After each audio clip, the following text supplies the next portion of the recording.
Hey everybody, my name's Cody. I'm the head teacher here at Alira Arts Academy, and today I have 5 tips for young game designers. If you're a game designer that's in elementary school or middle school or high school, these 5 tips are really going to help you out. All right, these are tips that I wish I had known when I was your guys' age, and even if you just want to make games for fun, then this will totally help you out with that. And if you want to make games for your career when you get older, this will definitely help you with that. So check out these tips, and you're definitely going to want to stick around for number 1 because that one is absolutely crucial. All right, here we go. Let's get started. Number 5, learn to code. So a lot of game designers that are your guys' age start out by using things like Scratch that let you make games without coding. They just let you drag and drop, or we call that like a graphical interface where you're just like moving things around, you're just clicking and dragging, or whatever, and you don't actually have to type any code to make the games. Now, those can be fine first when you're very, very first starting out, but the problem, guys, is that if you want to be a real game designer, you have to know how to code. All right. Coding is absolutely essential. It's just a simple fact, guys, that at the end of the day, you can't make super awesome advanced games if you don't learn how to code, if you don't know how to code. There's going to be kind of a cap. You're just not going to be able to get above a certain level if you don't actually learn how to code, if you're just sticking with drag and drop and stuff, okay? So you're definitely going to want to learn a coding language, all right? Now, there are lots of different kinds that you can choose. There's C-based languages, C, C++, C#, that sort of thing. There's like Python. There's a whole bunch of different languages that you can learn, guys. And one is not really better than the other. Some people will tell you this one is better. Some people will tell you this one is better. They can all be really good, all right? As long as you pick one of those few really good ones. That's the most important thing, is that you pick one and then stick with that one, all right? Don't worry about trying to learn like 2 or 3 or 4 or multiple at first. Get really good with one. Learn one and get good with that one for like years, like all the way up through high school. If you only know one coding language at the end of high school, but you've been using it for a long time and you're really good with it, that is going to be amazing. That's what you want. And then when you get into college or later, then you can start, if you really want to, you can start learning multiple coding languages and that sort of thing. But because you're already going to be really good at that one, it's going to be way easier to learn the other ones. All right, so that is tip number 5. Pick a coding language, learn it, get good with it, focus on learning that one, and make sure that you're not just sticking with a drag and drop interface forever, because that's really going to stop you from getting better. Okay, tip number 4, make game designer friends. This one might sound kind of obvious, but I know when I was growing up, I just made friends at my school, and then I would always try to get them into the things I was into, right? Like I'd have a friend and I'd be like, come on, man, you should get into like making movies with me. And they'd be like, yeah, okay. And I could never really get them that excited about it. It's way easier to make friends with people who are already into the things that you are into than it is to get your friends into those things. Does that make sense?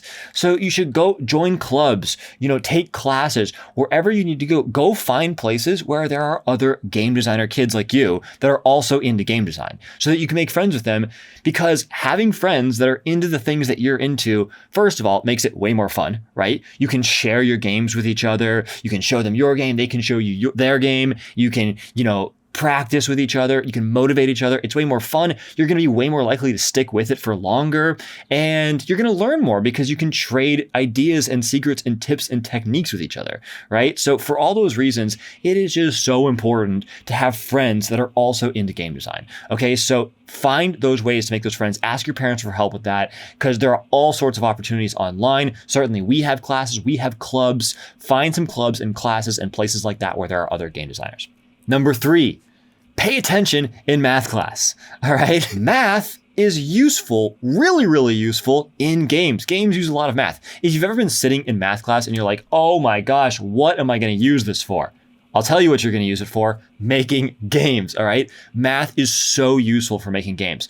The best game designers oftentimes are really good at math because they worked really hard at math and they tried really hard and they paid attention and they tried to learn as much of it as they could. And that got them really good at math, and that helped them make really good games. So I know that math class might be boring. I'll tell you what, I hated math when I was in school. I absolutely hated it. But it ended up being really useful. So you might not love it when you're actually doing it, but I promise it'll help your games. It'll make your games better. It'll make game design easier. So get good at math. Try to get pay attention to math class and learn as much of it as you can and get to as high of a level as you can. So like when you get into high school, if you have the opportunity to take trigonometry, take it. If you have the opportunity to take calculus, take it. If you have the opportunity to go above calculus, awesome. Take it, guys. I'm telling you, you're going to thank yourself. The people that play your games are going to be amazed. They're going to be like, oh my gosh, how did you make games that are this amazing? And you're going to be like, math. And they're going to be like, what? But you'll know. You'll know your secret. Okay, moving on. Number 2, get feedback from your friends and family. Now, this one might sound a little bit obvious, but I'm telling you, a lot of people don't do this. So get feedback. When you have your games, show your games to your friends, share your games to your family, and get honest feedback. And listen, here's the important part. Be open to criticism, okay? If there's a certain part that they don't like or whatever, that's okay. It's okay. Like when you're starting out, guys, when you're young, when you're lower than college level, then that just means that you're not going to be like a pro level game designer yet. And that is okay. Literally nobody in the whole world who is younger than college level is a pro level game designer. That's normal. That's okay. So that means your games aren't going to be perfect, and that's totally fine. Guess how you get better? Guess how you get amazing? You get feedback. The best game designers in the world, they got that way by getting lots of feedback. If you want to get better, the best way to do that is to have people play your games and tell you what they like about your games and tell you what they don't like. Because you're gonna be like, oh wow, I didn't even think of that. Man, I really thought this part was awesome, but they told me they didn't like this part. Or the opposite. They might say, man, I was really worried about this part. I didn't think this part was working, but everybody loved that part, right? And that's gonna help you get better. And I'm telling you guys, by the time you get to college level, if you've been making a lot of games and you've been getting feedback on them, you're gonna be way ahead of everybody else because you've been doing that. Most people don't do this one. So this is a great way to get better than everybody else. If you want to be the best, like if you want to be better than all the other game designers, I'm telling you guys, this is just how you do it. This is how you do it. All right. I'm just being honest. This is how you do it. Okay. And last but not least, are you ready? Here's the big one. This is the biggest one. Are you ready for it? It might be kind of surprising. But here it is. Number 1, finish your games.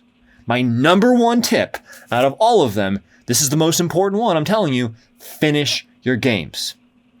So many game designers, they start a game and they're working on it and it's fun or whatever, but then they just kind of stop and they never finish it. There's lots of different reasons that might happen. Maybe it's because, they just got bored with that one and they got more excited, or maybe they got distracted, right? Like there was a different game idea that they had that was more exciting. So they stopped working on the first one so they could work on this new one. Or maybe they ran into trouble. Like maybe they ran into a snag and that one, they were having, some kind of issue that they couldn't figure out. And so they gave up on it. Guys, you gotta finish your games. It's so important for many, many different reasons. So whatever the thing is, if you get distracted, that's fine to go start working on a new game, but come back to your old game and finish it. If you run into a sticking point, if you run into a problem, try to figure out a different way to solve the problem. Maybe take that part out of your game and change your game so that you just take the part that's a problem out and you can, finish it with whatever you do know how to do. Or maybe find a teacher who can help you get past that little part. Like we have lots of teachers here at Alira Academy who can help you that sort of thing. Or anywhere else. Find any teacher who might be able to get you past that one little sticking spot. Or ask a friend for help. Or if you have a game design friend, they might know how to help you get past that sticking pot. Right? I keep saying sticking spot. You know what I mean? Get your games finished, guys. I'm telling you, this is so important. It's important because your games have to be done so that you can show them to people and get feedback. Your games have to be done so you can add them to your portfolio. By the way, portfolio is just the name for the big stack of all the games that we've ever finished. And there's just this thing that happens in your brain. It's hard to explain, guys, but I'm telling you, this is how it works. Where when you finish a game, you learn more than if you don't finish it. It's hard to explain exactly why that works, but I promise you that is how it works, okay? There's lots of reasons. I could spend a long time trying to explain all the million different reasons. One of them is because it forces you to get past those sticking spots, and otherwise, you just won't learn how to get past those sticking spots unless you force yourself to finish it and get past them. Right? There's lots of different reasons like that, and I could go on and on and on, but I'm telling you, there's a million little reasons, and they all add up to the fact that you need to finish your games. And then once they're finished, there's tons of different cool things you can do with them, right? You can share them with your friends and family. You can send them into festivals, right? You can submit them to festivals. That's a really fun thing to do with your games. Submit them to festivals. There are tons of game design festivals all over the country. If you guys don't know, and all over the world, if you guys don't know what a game design festival is, it's basically where it's just like a big it's just like a big. A lot of them are online. Some of them are in person. It's just like a big like event thing where it's like a big, it's kind of like a contest, but it's like more fun and not ultra serious, where you send in your games and tons of people send in their games, and then they like choose winners and stuff, and they like give awards, and they like have a big, like, sometimes it's like a big website where they put everybody's games on the website so everybody can play your game. It's a great way to get exposure, right? Like if you want to have an audience, if you want people out in the world to play your games, this is a great way to do it. You finish your game, you send it into a festival, and even if it doesn't like win the #1 top spot, usually they'll put it on the website, and that way other people will get to go on the website and play all the games, and they'll see your game. And some of those people are probably going to love your game. You know, even if it's not a winner, who cares if you win? That doesn't matter. Some people are going to see your game, they're going to play it, they're going to love it, and they're going to be like, whoa, that game designer rocks. I can't wait until that game designer releases their next game. And guess what? Now you have a fan, right?